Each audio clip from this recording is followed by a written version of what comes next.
ഇപ്പൊ എല്ലാ ആൾക്കാരൊക്കെ ചോദിക്കുന്നത് എന്താ അറിയോ, വീണയെ അറസ്റ്റ് ചെയ്യോ, വീണയെ അറസ്റ്റ് ചെയ്യോ എന്നാണ് എല്ലാവർക്കും അറിയേണ്ടത്. അടുത്ത ഒരു ചോദ്യം ചെയ്യലൂടി കഴിഞ്ഞാൽ ചിലപ്പോൾ വീണയെ അറസ്റ്റ് ചെയ്താൽ കേട്ടോ. പക്ഷെ എനിക്ക് തോന്നുന്നത് വീണയെ അറസ്റ്റ് ചെയ്യുന്നതിന് മുമ്പേ പിണറായി അറസ്റ്റ് ചെയ്യും. എന്തേ ഞെട്ടിയോ? വീണയെ അറസ്റ്റ് ചെയ്യുന്നതിന് മുമ്പ് ED ആരെ പിടിക്കും? പിണറായിയെ പിടിക്കും. കാരണം കഴിഞ്ഞ ദിവസം ഷോൺ ജോർജ് തന്നെ അതിന്റെ യാഥാർത്ഥ്യം പറഞ്ഞു കേട്ടോ. ഷോൺ ജോർജ് പറഞ്ഞത് വീണയെ അറസ്റ്റ് ചെയ്യണമെന്നൊന്നും എനിക്കൊരു താല്പര്യമില്ല.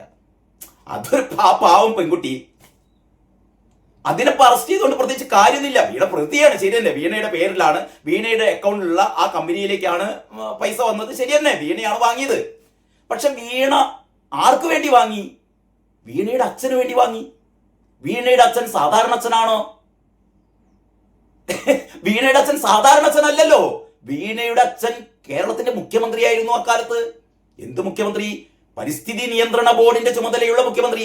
പരിസ്ഥിതി നിയന്ത്രണ ബോർഡിന്റെ കൂടി ചുമതലയുള്ള ആ പരിസ്ഥിതി നിയന്ത്രണ ബോർഡ് നേരത്തെ ആരോഗ്യ വകുപ്പിന്റെ കീഴിലായിരുന്ന പരിസ്ഥിതി നിയന്ത്രണ ബോർഡ് പിടിച്ചു വാങ്ങിയിട്ട് അതിന്റെ ചുമതലയുള്ള മുഖ്യമന്ത്രി. അപ്പൊ ഈ മുഖ്യമന്ത്രി വിചാരിച്ചാലേ കരിമണൽ കർത്തായുടെ കമ്പനി നടക്കുള്ളൂ.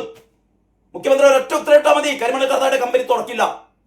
അപ്പൊ കരിമണൽ കർത്താക്ക് പിണറായി വിജയനെ എന്ത് ചെയ്യണം? പിണറായി വിജയനെ പ്രീതിപ്പെടുത്തണം. ഇതിനു വേണ്ടിയിട്ടാണ് നേരത്തെ PV എന്ന് എഴുതിയിട്ട് ഇയാൾക്ക് ഇങ്ങനെ കോടികൾ കൊടുത്തത്.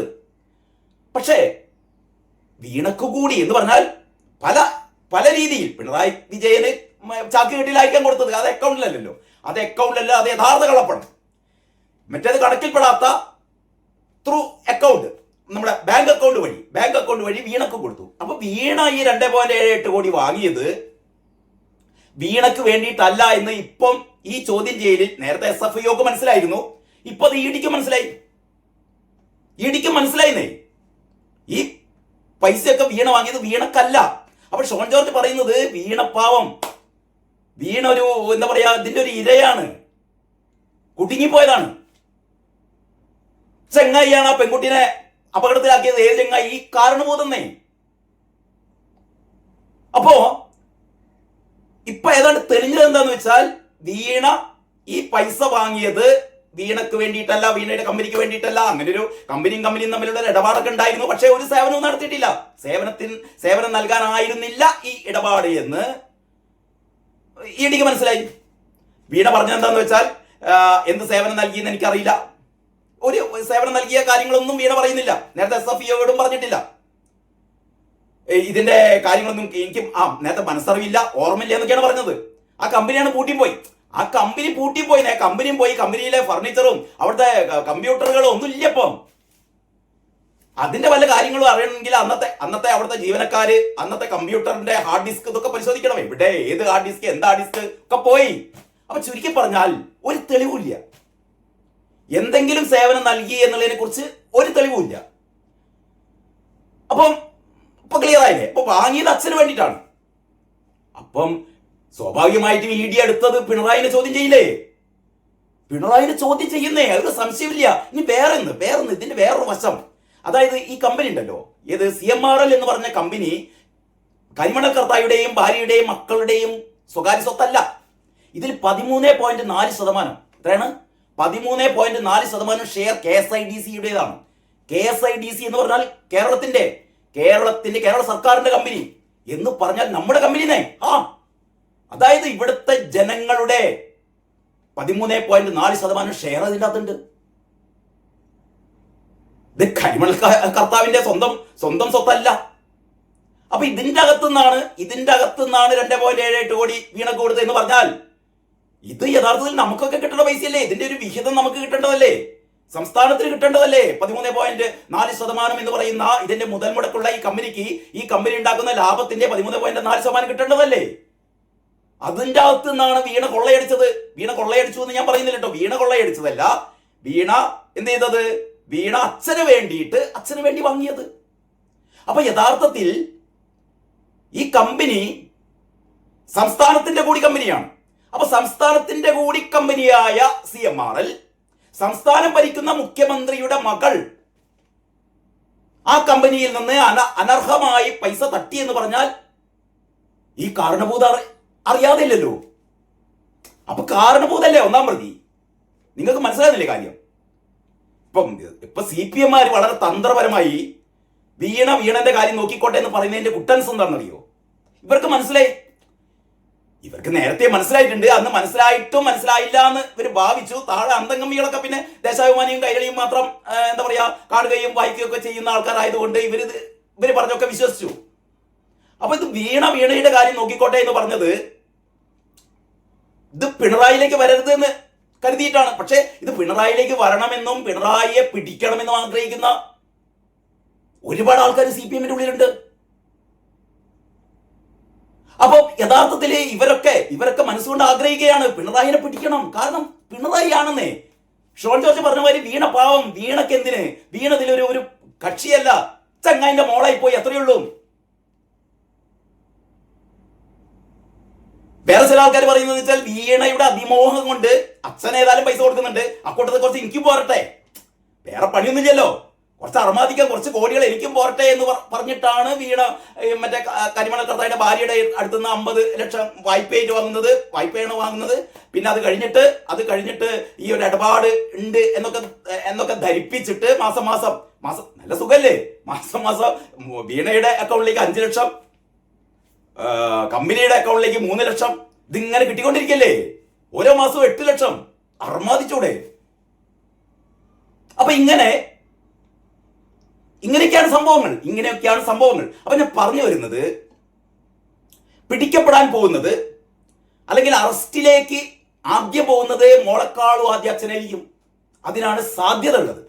അപ്പൊ ഇതുവരെ ഇങ്ങനെ സംഭവിക്കാതിരുന്നത് എന്താന്ന് വെച്ചാൽ കേന്ദ്രത്തിലെ BJP-യുടെ സംരക്ഷണം വളരെ കൃത്യമായി പിണറായി വിജയൻ കിട്ടിയിരുന്നു. അതിലാർക്കും സംശയമില്ലല്ലോ. നിങ്ങൾ ആലോചിച്ച് നോക്കണം, പിണറായി വിജയൻ വൈദ്യുതി മന്ത്രിയായിരുന്ന കാലം ഏതാണെന്നറിയോ? ഇയാൾ പാർട്ടി സെക്രട്ടറി ആകുന്നതിന്റെ തൊട്ട് മുമ്പുള്ള ആ 2 വർഷം, അതായത് 1996 1996 പിണറായി വിജയൻ വൈദ്യുതി മന്ത്രിയാവുന്നത്. അന്നാണ് മൂപ്പര് തട്ടിപ്പ് തുടങ്ങിയത്. ഏത്? ലാവ്ലിൻ ഇടപാടിൽ കോടികളുടെ തട്ടിപ്പ് നടത്തിയത് 1996. അത് കഴിഞ്ഞിട്ട് 98 മൂപ്പര് പാർട്ടി സെക്രട്ടറി ആവുന്നത്. അപ്പൊ 98 പാർട്ടി സെക്രട്ടറി ആയി കഴിഞ്ഞിട്ട് പിന്നെ 2016 മുഖ്യമന്ത്രിയാവുന്നു, 2026 വരെ മുഖ്യമന്ത്രി എന്ന് പറഞ്ഞാൽ 1996 മുതൽ അറിയിച്ചു നോക്കണേ, ഇതിന്റെ കാലയളവ് 1996 മുതൽ 2026 വരെ 30 വർഷം അല്ലേ? 30 വർഷക്കാലം പിണറായി വിജയൻ നടത്തിയ സാമ്പത്തിക തട്ടിപ്പുകൾ. അതാണ് ഷോൺ ജോർജ് പറഞ്ഞത്. ഇത് ഇവിടെ നിന്ന് നിൽക്കില്ല, കേരളം കണ്ട ഏറ്റവും വലിയ കൊള്ള. അങ്ങനെയാണ് കേരളം ഇന്നോളം കണ്ട.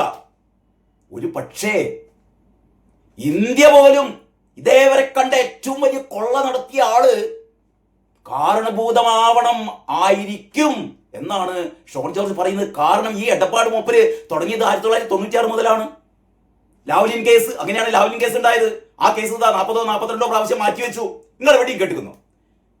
ഒരു 42 പ്രാവശ്യം മാറ്റിവെക്കുക എന്ന് പറഞ്ഞാൽ BJP സർക്കാർ വളരെ കൃത്യമായി, നിങ്ങൾ നോക്കണം, അരവിന്ദ് കെജ്രിവാളിനെയും ഇതേപോലുള്ള അന്യ സംസ്ഥാനങ്ങളിലെ മുഖ്യമന്ത്രിമാരെ പിടിച്ച് അകത്തിട്ട BJP കേന്ദ്ര ഭരണമാണ് കേട്ടോ, അല്ലേ? അതിനേക്കാളൊക്കെ 10 ഇരട്ടിയോ 100 ഇരട്ടിയോ തെളിവുകളുള്ള സംഭവമാണ് ഇത്. സ്വപ്നയുടെ കേസൊക്കെ വേറെ കിടക്കുന്നുട്ടോ. പിണറായിനെ അകത്തിടാനാണ് ഒരു പ്രശ്നമില്ലാന്ന്. ഇത് അമിത്ഷായും നരേന്ദ്രമോദിയും ഒക്കെ നേരത്തെ വിചാരിച്ചിരുന്നെങ്കിൽ ഇച്ചങ്ങ ഇപ്പോഴും കിടക്കുന്നുണ്ടാവും. എവിടെ? ജയിലിന്റെ ഉള്ളില്. വല്ല സംശയമുണ്ടോ? കാരണം ഇതുവരെ BJP-ക്കാർ ഇവരെ സംരക്ഷിച്ചു. കാരണം എന്ന് പറഞ്ഞാൽ BJP-യുടെ ആവശ്യം എന്ന് പറഞ്ഞാൽ കോൺഗ്രസ് മുക്ത ഭാരതം. അങ്ങനെ ഓരോരോ സംസ്ഥാനങ്ങളിൽ നിന്ന് കോൺഗ്രസിനെ ഇങ്ങനെ എന്താ പറയാ, കോൺഗ്രസിനെ ഇങ്ങനെ ഒഴിവാക്കി അവസാനം കേരളത്തിൽ മാത്രമാണ് ഇറ്റിങ്ങൾ ഇങ്ങനെ പിടിതരാതെ നിൽക്കുന്നത്. BJP-ക്ക് ഒരു തരത്തിലും BJP-ക്ക് കോൺഗ്രസിനെ ഒഴിവാക്കാൻ പറ്റുന്നില്ല. കേരളത്തിലേക്കാണെങ്കിൽ മറ്റു സംസ്ഥാനങ്ങളിൽ പോലെ BJP-ക്ക് അങ്ങോട്ട് ഇടിച്ച് കയറാനും പറ്റുന്നില്ല. കാരണം ഇവിടുത്തെ ഒരു ജാതി സമവാക്യങ്ങളും ഇവിടുത്തെ ഒരു പ്രത്യേക എന്താ പറയാ മതവിഭാഗങ്ങളുടെ ഒരു അതായത് അറിയാലോ, ഏതാണ്ട് ഒരു പകുതി ശതമാനത്തോളം ഇവിടെ ന്യൂനപക്ഷങ്ങളാണ്. മുസ്ലിം, ക്രിസ്ത്യൻ വിഭാഗങ്ങൾ ഏതാണ്ട് കേരളത്തിലെ ജനസംഖ്യയുടെ ഒരു പകുതി വരും. ബാക്കി പകുതിയേ ഉള്ളൂ ഒരു ഹൈന്ദവ വിഭാഗം എന്ന് പറയുന്നത്. അപ്പൊ ആ സാഹചര്യത്തിൽ ബി ജെ പിക്ക് പെട്ടെന്ന് കേരളത്തിലേക്ക് കടന്നു കയറാൻ പറ്റില്ല. ഇവിടെയാണെങ്കിൽ കോൺഗ്രസിനെ ഇവിടുന്നും തൂത്തെറിയണം, ഇവിടുന്ന് കേരളത്തിൽ നിന്നും തൂത്തെറിയണം. അപ്പൊ കഴിഞ്ഞ 10 വർഷം കേരളത്തിൽ നിന്ന് കോൺഗ്രസിനെ മാറ്റി നിർത്തി. അതല്ലെങ്കിൽ എന്നോ പിണറായിനെ പിടിച്ചുകൊണ്ട് പൂട്ടൂലേ. അപ്പൊ പിണറായിനെ എന്ത് ചെയ്തു? പിണറായിനെ ഇങ്ങനെ സംരക്ഷിച്ചു. എന്തിനു വേണ്ടിയിട്ട്? കോൺഗ്രസിനെ മാറ്റി നിർത്താൻ വേണ്ടിയിട്ട്, കോൺഗ്രസിനെ അധികാരത്തിൽ എത്താതിരിക്കാൻ വേണ്ടിയിട്ട് പിണറായിയെ ഇവരിങ്ങനെ സംരക്ഷിച്ചു. ഇപ്പൊ എന്താ സ്ഥിതി എന്നറിയോ? ഇപ്പോഴാണ് ബി ജെ പിക്ക് ഒരു കാര്യം മനസ്സിലായി. ഏതായാലും ഇപ്രാവശ്യം എങ്ങനെയോ കോൺഗ്രസ് അധികാരത്തിലെത്തി. കോൺഗ്രസിന്റെ പ്രത്യേകിച്ചുള്ള കഴിവ് കൊണ്ടൊന്നും അല്ല അധികാരത്തിൽ എത്തിയത് എന്ന് നിങ്ങൾക്ക് എല്ലാവർക്കും അറിയാലോ. എത്തിയത് മുഴുവൻ ഈ പറയുന്ന പണ്ടാറം ഭരണം നാട്ട് തീരട്ടെ, അല്ലേ? ഈ പിണറായി വിജയന്റെ ഈ പറയുന്ന കുരുപ്പൊന്ന് തീരട്ടെ എന്ന് വിചാരിച്ചിട്ട് ഇവർ കുത്തിയതാണ്. കുറെ താമരക്കും കുത്തി, കുറെ കൈക്കും കുത്തി, കുറെ കൈപ്പത്തിക്കും കുത്തി. അങ്ങനെയാണ് UDF അധികാരത്തിൽ വരുന്നത്. ഇപ്പോഴാണ് ബി ജെ പിക്ക് വേറൊരു തിരിച്ചറിവുണ്ടായത്. കാരണം ഏതായാലും കോൺഗ്രസ്സുകാർ വന്ന്, അല്ലേ? ഇനിയിപ്പോ ഇറ്റിങ്ങളെ കൊണ്ട് ഇനിയിപ്പം ഈ സി പി എമ്മിന് സംരക്ഷണം കൊടുത്തിട്ട് കാര്യമില്ല. വെറുതെ വേസ്റ്റാണ്. മാത്രമല്ല CPM-ന്റെ കൂടെയാണ് കേരളത്തിലെ ഹൈന്ദവ വിഭാഗത്തിന്റെ ഭൂരിപക്ഷവും. ഹൈന്ദവ പാർട്ടിയാണ് CPM. അപ്പൊ CPM-നെ ക്ഷീണിപ്പിച്ചാൽ മാത്രമേ അതിന്റെ ഉള്ളിലുള്ള ഹൈന്ദവ വോട്ടുകൾ ആർക്ക് കിട്ടുള്ളൂ? BJP കിട്ടുള്ളൂ. കോൺഗ്രസിന് കിട്ടില്ല. കാരണം കോൺഗ്രസ് എന്ന് പറയുന്നത് അവിടെ മുസ്ലിം ലീഗ് ഉണ്ട്. മുസ്ലിം മതവിഭാഗത്തോട് കൂടുതൽ ആഭിമുഖ്യമുള്ള പാർട്ടിയാണ് കോൺഗ്രസ്. അതുകൊണ്ട് തന്നെ തീർച്ചയായും CPM കേരളത്തിൽ തകരുമ്പോൾ തീർച്ചയായും അതിനുള്ളിലെ ആൾക്കാർ ഏറ്റവും കൂടുതൽ പീക്ക് പോകുന്നത് BJP-യിലേക്ക്. അപ്പൊ BJP-ക്ക് അടുത്ത തവണ 2031 മിക്കവാറും 2029 കാരണം ഒറ്റ തിരഞ്ഞെടുപ്പ് എന്ന് പറയുന്ന ഒരു പദ്ധതിയിലേക്ക് പോകുമ്പോൾ അടുത്ത ലോക്സഭാ തിരഞ്ഞെടുപ്പിന്റെ കൂടെ സംസ്ഥാന നിയമസഭാ തിരഞ്ഞെടുപ്പ് കൂടി നടക്കുമ്പോൾ അപ്പോഴത്തേക്ക് CPM-നെ തീർക്കണം. CPM-നെ തീർത്തു കഴിഞ്ഞാൽ CPM-ന്റെ ഭൂരിഭാഗം വോട്ടുകളും തങ്ങളിലേക്ക് കിട്ടുമെന്ന് പറയുന്ന ഒരു ചിന്താഗതി BJP-ക്ക് ഉണ്ട്. അപ്പൊ അതുകൊണ്ട് തന്നെ ഇനി BJP-ക്കാര് പിണറായി വിജയനെ സംരക്ഷിക്കില്ലാന്നേ. അതുകൊണ്ടൊക്കെ തന്നെയാണ് ഇങ്ങനെ നിരന്തരം. അതല്ലേ നിങ്ങൾ ആലോചിച്ച് നോക്കണം. ഇവരെ വീണ ആദ്യഘട്ടത്തിൽ തനിക്ക് ED-ന്റെ മുന്നിൽ പോകാൻ പറ്റില്ല, ശാരീരിക അസുഖം ഇതൊക്കെ പറഞ്ഞപ്പം ED കൊടുത്തത് ഒരു 5 ദിവസത്തെ സാവകാശമാണ്. അത് കഴിഞ്ഞിട്ട് വീണ്ടും വിളിപ്പിച്ചു എന്ന് പറഞ്ഞാൽ പിന്നാലെയുണ്ട്. വീണയുടെ പിന്നാലെ എന്ന് പറഞ്ഞാൽ പിണറായി വിജയന്റെ പിന്നാലെയുണ്ട്. ഇന്ന് ഏറ്റവും വലിയ രസം എന്താ അറിയോ? ഇന്ന് ഈ VD സതീശൻ ബജറ്റ് അവതരിപ്പിച്ചപ്പോഴേ അതിനെക്കുറിച്ച് പിണറായിയുടെ പ്രതികരണങ്ങളുണ്ട്. അതിന്റെ ഇടയിൽ പത്രലേഖകർ ചോദിച്ചു. കാരണം ഇന്ന് വേറൊരു സംഭവം കൂടി ഉണ്ടായി. അതായത് വീണയുടെ ബാങ്ക് അക്കൗണ്ട് നേരത്തെ മരവിപ്പിച്ചിരുന്നു, അല്ലെ? ബാങ്ക് അക്കൗണ്ട് നേരത്തെ മരവിപ്പിച്ചിരുന്നു. വീണയുടെ ബാങ്ക് ലോക്കർ, അതായത് തിരുവനന്തപുരത്ത് HDFC ബാങ്കിന്റെ ലോക്കറിലാണ്. അതാണ് വീണയുടെ ബാങ്ക് ലോക്കർ. അത് വീണയെ കൂട്ടിക്കൊണ്ടുപോയി തുറന്ന് പരിശോധിച്ചു ED. ചില ഓൺലൈൻ ചാനലുകളൊക്കെ പറയുന്നത് അത് കണ്ട് ED ഞെട്ടിയെന്നാണ്. ED ഞെട്ടിയിട്ടൊന്നുമില്ല. അതിൻ്റെ ഉള്ളിൽ കാര്യമായിട്ടൊന്നും ഇല്ലായിരുന്നു എന്നാണ് എനിക്ക് മനസ്സിലായത്. എനിക്ക് കിട്ടിയ വിവരം അനുസരിച്ച് ED അതിനുള്ളിൽ നോക്കിയപ്പോൾ അതിന്റെ ഉള്ളിൽ വലിയ കാര്യങ്ങളൊന്നും കിട്ടിയില്ല. അത് നേരത്തെ തന്നെ പിണറായി വിജയൻ സൂചന നൽകിയിരുന്നു. അതായത് പത്രക്കാർക്ക് ചോദിച്ചു, അല്ല വീണയുടെ ലോക്കർ പരിശോധിക്കുന്നുണ്ടല്ലോ, അപ്പം പിണറായി വിജയൻ പറഞ്ഞെന്താണെന്നറിയോ? പൊയ്ക്കോ, നിങ്ങൾ ക്യാമറയും കൊണ്ട് പോയിക്കോളി, അവിടെയുള്ള കാര്യങ്ങളൊക്കെ ഉണ്ട്, ഫോട്ടോ എടുത്താളി, എന്തൊക്കെയാണുള്ളതെന്ന് അറിയാലോ, അവിടെ എന്താ വിസ്മയം, അവിടെ എന്തൊക്കെയാണുള്ളതെന്ന് നിങ്ങൾ നോക്കിക്കളി എന്നൊക്കെയാണ് പിണറായി പറഞ്ഞത്. അപ്പൊ പിണറായിക്ക് അറിയാൻ ഉള്ളിലൊന്നുമില്ല. ഇവരത്ര വലിയ ഈ വീണ പഠിക്കാൻ പൊട്ടത്തിയാണെങ്കിലും അത്യാവശ്യം എന്താ പറയാ ബുദ്ധിശക്തി, കുരുട്ടുബുദ്ധിയൊക്കെ ഉണ്ടല്ലോ. അച്ഛനും മോക്കും അത് ഒട്ടും കുറവില്ലല്ലോ. ഈ സ്വന്തം ലോക്കറില് പ്രത്യേകിച്ചും ഈ ED തന്റെ പിന്നാലെ ഉണ്ട് എന്നൊക്കെ മനസ്സിലാക്കിയപ്പോ ഈ ലോക്കറിന്റെ ഉള്ളില് ആധികാരികമായ രേഖകളൊന്നും വെച്ച് പൂട്ടില്ലല്ലോ. പണ്ട് നമുക്കറിയാലോ, ഈ സ്വർണ്ണക്കടത്ത് കേസില് ശിവശങ്കറിന്റെ ഒക്കെ ആ സംഭവം ഉണ്ടായി കഴിഞ്ഞപ്പോ ലോക്കറൊക്കെ തുറന്നു നോക്കിയപ്പോ അതിനുള്ളിൽ നോട്ടുകെട്ടുകൾ ഉണ്ടായിരുന്നു, അങ്ങനെ പല കാര്യങ്ങളും ഉണ്ടായിരുന്നു. അതൊക്കെ പഴയ കഥ, കാലം മാറി. ഇപ്പൊ ഇനി ലോക്കറിലൊന്നും കൊടുക്കില്ല, ലോക്കറിലൊന്നും വെക്കില്ല. പിണറായി വിജയൻ പല ആൾക്കാരും ചോദിക്കുന്നത് അറിയും, പിണറായി വിജയൻ ഈ പൈസയൊക്കെ എവിടെയാ സൂക്ഷിച്ചത്? അപ്പോഴാണ് UAE-യിൽ വീണയുടെ അക്കൗണ്ട് ഉണ്ടായിരുന്നു. അവിടെയാണ് വീണയുടെ സഹോദരൻ അറിയാലോ, കുറെ കാലം നമ്മൾ കണ്ടിട്ടില്ലേ? നാളെ ഗുരുവായൂർ അമ്പലത്തിൽ ദർശനം നടത്താൻ വേണ്ടി വന്നപ്പോഴാണ് ഈ വിവേക് നമ്മൾ കണ്ടത്. മൂപ്പര് UAE-യിലാണ്. അവിടെ അവർക്കൊരു കച്ചവടം ഉണ്ടെന്നേ, അവിടെ അക്കൗണ്ടുകൾ ഉണ്ട് എന്ന് പറഞ്ഞാൽ ഇവിടുന്ന് കൊള്ളയടിക്കുന്ന പൈസ മുഴുവൻ കൊണ്ടുപോയി ഇടുന്നത് UAE-യിലെ ബാങ്കിലാണ്. അവിടെ എത്ര അക്കൗണ്ട് ഉണ്ട് നമുക്കറിയില്ല. കാരണം UAE നിന്ന് അവിടുത്തെ അക്കൗണ്ടുകളെ കുറിച്ച് അന്വേഷിക്കാൻ ഇവിടുന്ന് നമുക്ക് പറ്റില്ല. അത് UAE അവരുടെ പരമമായ അവരുടെ സ്വാതന്ത്ര്യവും അല്ലെങ്കിൽ മറ്റൊരു രാജ്യത്ത് കടന്നു ചെന്നിട്ട് അവിടുത്തെ ബാങ്ക് അക്കൗണ്ട് പരിശോധിക്കാനൊന്നും ഇവിടുത്തെ CBIക്കോ ഇവിടുത്തെ EDക്കോ ഒന്നും പറ്റില്ല കേട്ടോ. അപ്പൊ സുരക്ഷിതമായി ഇതൊന്നും ബാങ്ക് ലോക്കറിലല്ല, ഇതിന്റെ എല്ലാ ഈ ഇവിടുന്ന് കൊള്ളയടിച്ച പൈസ മുഴുവൻ ഞാൻ നേരത്തെ പറഞ്ഞല്ലോ 2016 മുതൽ 19 വരെയുള്ള കണക്കാണിത്. 2016 മുന്നേ എത്ര കോടികൾ കിട്ടി, 2019 ശേഷം എത്ര കോടികൾ കിട്ടി, ഇതൊന്നും നമുക്കറിയില്ല. ഇത് നമ്മൾ കരിമണൽ കർത്തയുടെ മാത്രം കമ്പനിയിൽ നിന്ന് വാങ്ങിയ പൈസയാണിത്. മാത്രമല്ല വീണയുടെ കമ്പനിയിലേക്ക് ഇതേപോലെ ഒരു 9 കമ്പനികളിൽ നിന്ന് 9 സ്ഥാപനങ്ങളിൽ നിന്ന് ഇതേപോലെ പൈസ എത്തിയിട്ടുണ്ടെന്നാണ് ഷോൺ ജോർജ് പറയുന്നത്. ഒരുപാട് വിദ്യാഭ്യാസ സ്ഥാപനങ്ങളിൽ നിന്ന് വലിയ കോടികളുടെ ക്രയവിക്രയം നടത്തുന്ന ഒരുപാട് വിദ്യാഭ്യാസ സ്ഥാപനങ്ങൾ, എഡ്യൂക്കേഷണൽ കൺസൾട്ടൻസികൾ അവരൊക്കെ ഉണ്ട്. അത്തരം കമ്പനികളിൽ നിന്ന് അത്തരം സ്ഥാപനങ്ങളിൽ നിന്നൊക്കെ ഇതേപോലെ പൈസ കിട്ടിയിട്ടുണ്ട്. അപ്പൊ ഈ പൈസയൊക്കെ ഇത്തരത്തിലുള്ള വിദേശ ബാങ്കുകളിൽ ഇവർ ഡെപ്പോസിറ്റ് ചെയ്തിട്ടുണ്ട്. എന്താ സംശയം? അല്ലാതെ ഇവര് ഈ കട്ടിലിന്റെ അടിയിൽ പൈസ വെക്കാനോ അല്ലെങ്കിൽ ചാക്കും കെട്ടിൽ വെക്കാനോ അല്ലെങ്കിൽ ലോക്കറിൽ വെക്കാനോ ഒന്നും പറ്റില്ല. അങ്ങനെയൊന്നും ഇവർ ചെയ്യില്ലാന്നേ. കാരണം ഇവർ പഠിച്ച കള്ളന്മാരല്ലേ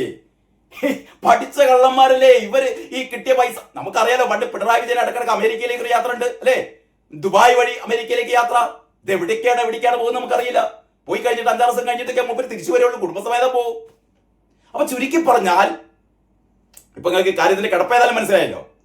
ഇനി വീണ തൈക്കണ്ടി വീണക്കുട്ടി എന്നും പറഞ്ഞാൽ നിങ്ങൾ നെഞ്ചത്തടിച്ച് കരയേണ്ട പാവം പെൺകുട്ടി. ഇതിന്റെയൊക്കെ മാസ്റ്റർ ബ്രെയിൻ നമ്മളെ കാരണഭൂതം, അല്ലാതെ ആര്? എന്നാലും എന്റെ അന്തം കമ്മികൾ, നിങ്ങൾ ഇയാൾക്ക് വേണ്ടിയിട്ടാണല്ലോ ഇങ്ങനെ വിങ്കലാപം പിടിച്ച് നടന്നതല്ലേ. ഇയാളുടെ ഒരു സമയേ എനിക്ക് മനസ്സിലാവാത്തൊരു കാര്യം, ഇയാളാണ് പാർട്ടി തോൽക്കാൻ കാരണം, ഇയാളാണ് എന്നിപ്പോ CPMലെ എനിക്ക് തോന്നുന്നു CPMലെ ഒരു 90% ആൾക്കാർക്കും അറിയാം. പാർട്ടിനെ ഇത്തരത്തിൽ പാർട്ടിനെ കുട്ടിച്ചോറാക്കിയത് പിണറായി വിജയനാണ് എന്ന് CPMൽ ഇപ്പോൾ ഉള്ള ഒരു 90% ആൾക്കാർക്ക് അറിയാൻ കേട്ടോ. ഒരു 10% ഈ ഭക്തജന സംഘത്തിന് അടിമക്കൂട്ടത്തിന് അറിയില്ല. കാരണം ഇവർക്ക് ഇതൊന്നും അറിയില്ലോ. ഇവരാകെ ദേശാഭിമാനി മാത്രം വായിക്കുന്ന, ദേശാഭിമാനി മാത്രമേ വായിക്കുള്ളൂ. മലയാള മനോരമ കൈകൊണ്ട് തൊടില്ല, മാതൃഭൂമി തൊടില്ല, കേരളവന്തി തൊടില്ല, ഒന്നും തൊടില്ല. അതൊക്കെ പുരുഷാപത്രങ്ങൾ, ഇതൊക്കെ ഇവരെ പഠിപ്പിച്ചതാണ്. എന്നിട്ട് ദേശാഭിമാനി മാത്രം വായിക്കും. അതിന്മാര് വാർത്തയൊന്നും ഉണ്ടാവില്ല. TV തുറന്ന കൈകളി മാത്രമേ കാണുള്ളൂ. സോഷ്യൽ മീഡിയയിൽ ഇവരുടെ ഇമാതിരിയുള്ള റെഡ് ബറ്റാലിയനും പിന്നെ റെഡ് ആർമി അങ്ങനെ കുറെ സാധനങ്ങളുണ്ടല്ലോ, അതേ നോക്കുള്ളൂ. അപ്പൊ ഇതൊന്നും അറിയില്ല. അങ്ങനെ ഒരു 10% മണകുടാഞ്ചന്മാരുണ്ട്, അത് പോട്ടെ. ബാക്കിയുള്ള ആൾക്കാർക്കൊക്കെ അറിയാം. പക്ഷെ ഇവരുടെ പ്രശ്നം എന്താണെന്നറിയോ? ഇവർക്ക് എങ്ങനെ പറയാൻ പറ്റുക? ഇവർക്ക് പറയാൻ പറ്റില്ല. പറഞ്ഞു കഴിഞ്ഞാൽ തീർന്നില്ലേ, 51 വെട്ടായിരിക്കില്ലേ? അപ്പൊ ഇതൊക്കെ മനസ്സിന്റെ ഉള്ളിൽ ഒതുക്കി ഇവരിങ്ങനെ മനസ്സിൽ ശവിക്കാണ്. ഈ ഫണ്ടാറൊന്നും തീർന്നിട്ടിയാൽ മതിയോ. തോറ്റു കഴിഞ്ഞപ്പോ പടകം പൊട്ടിക്കാൻ പറ്റും. പടകം പൊട്ടിച്ചാൽ ആൾക്കാർ അറിയില്ലേ?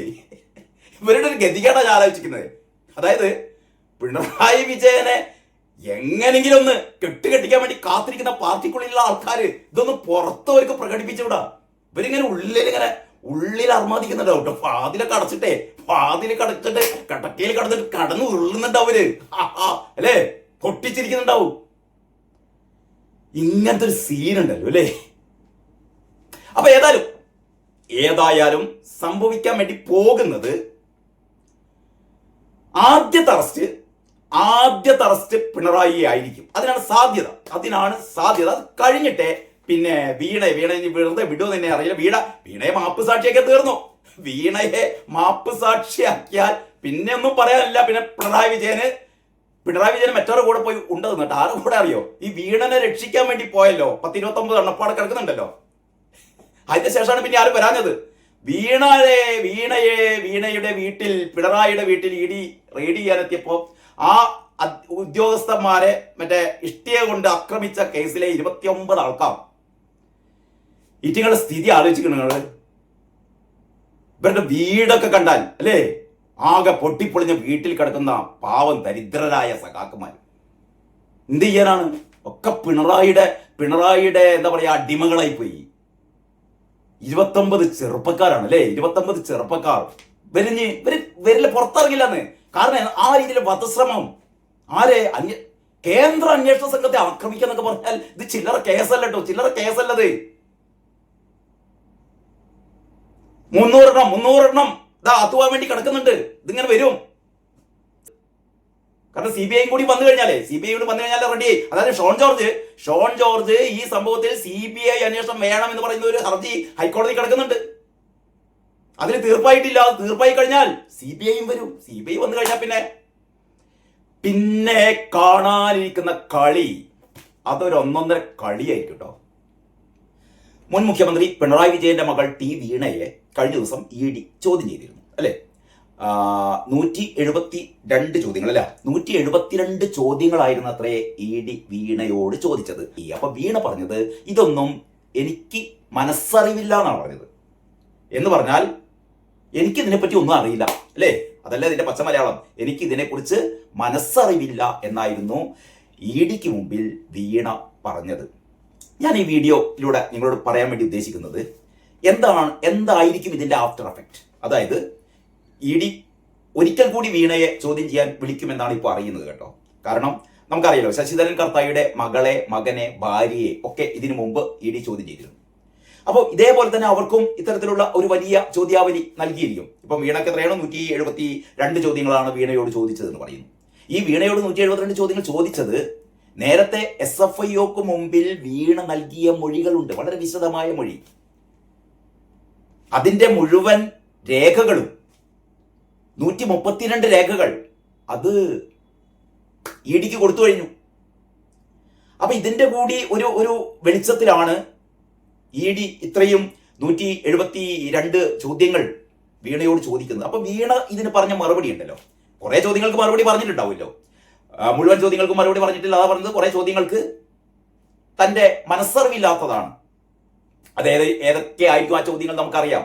അതായത് ഈ 2.78 കോടി എന്ന് പറഞ്ഞാലേ ഇപ്പൊ വീണക്കും പിണറായി വിജയനൊന്നും ഇപ്പൊ 2.78 കോടി എന്ന് പറഞ്ഞാൽ ഇവർക്ക് ഇതൊരു സംഖ്യയേ അല്ല.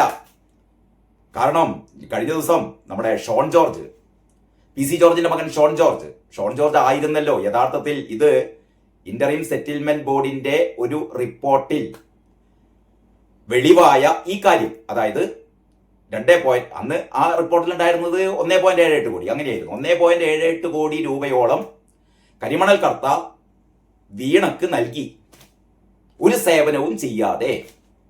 ഇതായിരുന്നല്ലോ നേരത്തെ ഇന്ററിം സെറ്റിൽമെന്റ് ബോർഡിൽ ഉണ്ടായിരുന്ന അല്ലെങ്കിൽ അവരുടെ കണ്ടെത്തൽ. അതിനുശേഷം ഇതിങ്ങനെ അനങ്ങാതെ കിടക്കുന്ന കേസിന് ജീവൻ വെപ്പിച്ചത് ഷോൺ ജോർജ് ആണ്. ഈ കാര്യം ROCയെ അറിയിക്കുന്നത്, രജിസ്ട്രാർ ഓഫ് കമ്പനീസിനെ അറിയിക്കുന്നു. ROC അന്വേഷിക്കുന്നു. ROC അന്വേഷിച്ച് കഴിഞ്ഞിട്ടാണ് തങ്ങളുടെ കയ്യിൽ ഇത് എന്താ പറയാ ഒതുങ്ങില്ല, ഇതിനേക്കാൾ വലിയൊരു സംഭവമാണെന്നുള്ള രീതിയിലാണ് ഇത് SFIOക്ക് കൈമാറുന്നത്. അങ്ങനെയാണ് ഇത് SFIO അന്വേഷിച്ച് അവർ വീണയുടെ മൊഴിയെടുത്തു. അത് മുഴുവൻ അതിന് കുറ്റപത്രം തയ്യാറാക്കി അത് കോടതിയിൽ സമർപ്പിച്ചിരിക്കുകയാണ്. അപ്പൊ തീർച്ചയായും വീണ തനിക്ക് എങ്ങനെയാണ് ഈ 1.78 കോടി അല്ല, ഈ SFIOയുടെ അന്വേഷണം വരുമ്പോഴത്തേക്ക് 1.78 എന്നുള്ളത് എത്രയായി 2.78 കോടിയാണ് വീണക്ക് കിട്ടിയത് എന്ന പുതിയൊരു അറിവ് കൂടി കിട്ടുന്നു. അപ്പൊ ഈ 2.78 കോടി എന്ന് പറയുന്ന തുക എങ്ങനെയൊക്കെയാണ് ചെലവാക്കിയത്? ഇത് പെട്ടെന്ന് ഒന്നിട്ട് ഇപ്പൊ വീണക്കൊക്കെ ചിലപ്പോൾ വേണമെങ്കിൽ ഇത് 1-2 ദിവസം കൊണ്ട് ചെലവാക്കിയിരിക്കും, എനിക്കറിയില്ല കേട്ടോ. നമുക്കൊന്ന് 2.78 കോടി എന്നൊക്കെ പറഞ്ഞാൽ നമുക്കൊന്നും സങ്കല്പിക്കാൻ പോലും പറ്റില്ല. അപ്പൊ ഈ 2.78 കോടി രൂപ ഏതൊക്കെ രീതിയിലാണ് ഇത് ചെലവാക്കിയത്, അല്ലെങ്കിൽ ഇത് എവിടെയാണ് സൂക്ഷിച്ചത്? മറ്റൊരു ഞെട്ടിപ്പിക്കുന്ന കാര്യം എന്താ അറിയോ? ഇത് 2016 മുതൽ 2019 വരെയുള്ള ഇടപാടുകളുടെ കണക്കാണ്. 2016 മുതൽ 2019 ഒരു 3 കൊല്ലത്തിനിടക്ക് വീണക്ക് കിട്ടിയ, അതല്ലെങ്കിൽ അതിന്റെ കൂടെ നേരത്തെ പറഞ്ഞല്ലോ 184 കോടി കരിമണൽ കർത്ത കൈക്കൂലിയായി വിവിധ രാഷ്ട്രീയ നേതാക്കന്മാർക്ക് കൊടുത്തു. ആ പുസ്തകം 800ഓളം പേജുള്ള ഒരു പുസ്തകമാണ് ഇന്ററിം സെറ്റിൽമെന്റ് ബോർഡ്, അതിനുശേഷം SFIO അവരുടെ കയ്യിലുള്ളത്. 800ഓളം പേജ്, അതിൽ 3400ഓളം എൻട്രികളാണ് അത്രയുള്ള ഒന്ന് ആലോചിച്ച് നോക്കുക. എന്ന് പറഞ്ഞാൽ കരിമണൽ കർത്ത 3400ഓളം പേർക്ക് പൈസ കൊടുത്തിട്ടുണ്ട്. 3400ഓളം പേർക്ക് പൈസ കൊടുത്തിട്ടുണ്ടെന്നേ, ചെറുതും വലുതൊക്കെ ആയിട്ട്. ഇതില് വിവിധ രാഷ്ട്രീയ നേതാക്കന്മാരുണ്ട്. എന്ന് പറഞ്ഞാൽ കഴിഞ്ഞ ഒരു 25-30 വർഷം കരിമണൽ കർത്ത കമ്പനി തുടങ്ങിയത് മുതൽ ഇതിന്റെ ശേഷമുള്ള കാലയളവ് മുഴുവൻ കേരളം ഭരിച്ച എല്ലാ രാഷ്ട്രീയ നേതാക്കളും കരിമണൽ കർത്തായുടെ കയ്യിൽ നിന്ന് പൈസ വാങ്ങിയിട്ടുണ്ട്. എന്തിനു കൊടുത്തു? കരിമണൽ കർത്താക്ക് എന്ന ഭ്രാന്തുണ്ടോ? ഈ എല്ലാ രാഷ്ട്രീയ നേതാക്കന്മാർക്കും, എല്ലാ സാമുദായിക നേതാക്കന്മാർക്കും, എല്ലാ മാധ്യമ പ്രവർത്തകർക്കും, അല്ലേ, ഇവർക്കൊക്കെ ഇങ്ങനെ പൈസ ഇങ്ങനെ എന്തിനു കൊടുത്തു? കാരണം ഇയാൾ നടത്തുന്ന കള്ളത്തരങ്ങൾ ഇത് പുറത്തു വരരുത്. ഇയാൾ നടത്തുന്ന പരിസ്ഥിതി മലിനീകരണം അത് പുറത്തു വരരുത്. അപ്പൊ ഇതിന്റെയൊക്കെ ഭാഗമായിട്ടാണ് കരിമണൽ കർത്ത PV-ക്കും പൈസ കൊടുത്തത്. PV-ക്കും പൈസ കൊടുത്തത്. അപ്പൊ കരിമണൽ കർത്ത വളരെ കൃത്യമായി പറഞ്ഞിട്ടുണ്ട്. അതോടൊപ്പം തന്നെ കരിമണൽ കർത്തായുടെ ഈ CMRL പ്രധാന ഉദ്യോഗസ്ഥരും പറഞ്ഞിട്ടുണ്ട്. ഏറ്റവും കൂടുതൽ പണം കൊടുത്തത് ആർക്കാണ്? ഏറ്റവും കൂടുതൽ പണം കൊടുത്തത് PV എന്ന് പറയുന്ന രാഷ്ട്രീയ നേതാവിനാണ്. ആ PV ആണ് ഞാനല്ല എന്ന് പിണറായി വിജയൻ പറഞ്ഞത്.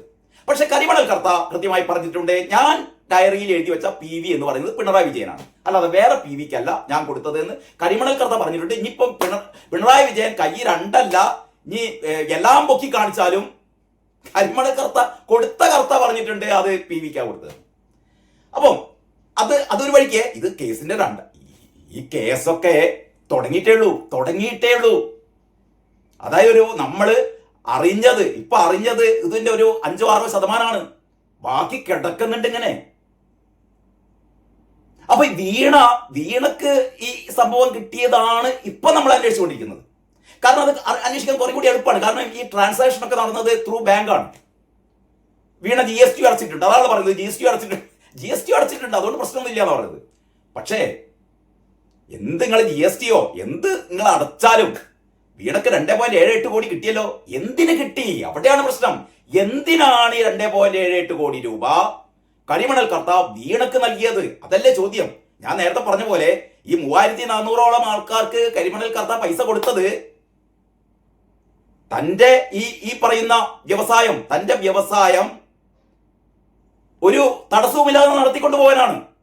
എന്ന് പറഞ്ഞാൽ ഒരു തരത്തിലുള്ള പ്രതിഷേധങ്ങൾ ഉണ്ടാവരുത്, തനിക്കൊരു തടസ്സവും ഉണ്ടാകരുത് എന്നതിന്റെ അടിസ്ഥാനത്തിലാണ് ഇതിങ്ങനെ വാരിക്കരി കൊടുത്തത്. വീണക്ക് എന്തിനാ കൊടുത്തത്? വീണതെങ്ങനെ തടസ്സപ്പെടുത്തുക? വീണ ഒരു രാഷ്ട്രീയ നേതാവല്ല, വീണ ഒരു മാധ്യമ പ്രവർത്തകയല്ല, വീണക്ക് ഒരു സാമുദായിക കക്ഷിയുടെ നേതൃസ്ഥാനത്തുള്ള ആളല്ല. പിന്നെ വീണക്ക് എന്തിനു കൊടുത്തുന്ന്? അപ്പോഴാണ് വീണക്ക് കൊടുത്തത് അച്ഛന് കൊടുത്ത കൈക്കൂലി. അച്ഛന് കൈക്കൂലി കൊടുക്കുന്നതിന് പകരം മോക്ക് കൊടുത്തു. അവിടെയാണ് പ്രശ്നം.